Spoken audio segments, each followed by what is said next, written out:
তেল গরম হয়ে গেছে, ফোড়ন দিচ্ছি তেজপাতা, আস্ত গরম মশলা,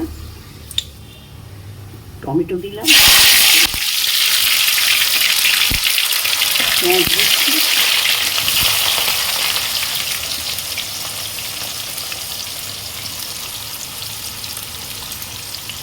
হলুদ দিলাম, হলুদ নুন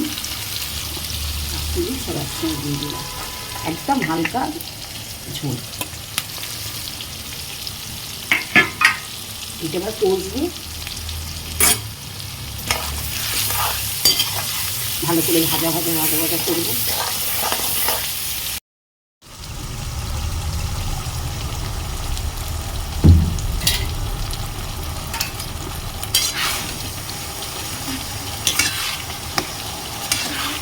আদা পেঁয়াজ রসুন সবাই তোমরা জানো মাংসে কি মশলা দেওয়া হয়, তবে সব পরিমাণ খুব কম। আমার একটা 2 কেজির উপরে মাংস আছে, কিন্তু পরিমাণ ভীষণ কম দিয়েছি।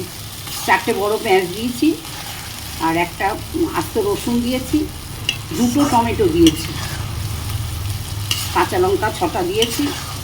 খুব হালকা করেই করছি। আর এই যে চিকেনটাকে টক দই দিয়ে ম্যারিনেশন করা আছে দিয়েছে, এই মাংসটা এবার দিয়ে দিচ্ছি। এটা 2 কেজি মাংস আছে, টক দই দিয়ে মাখাচ্ছি।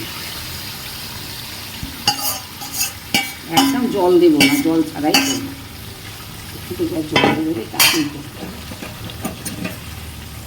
মাংসটা খুব ভালো করে কষবো।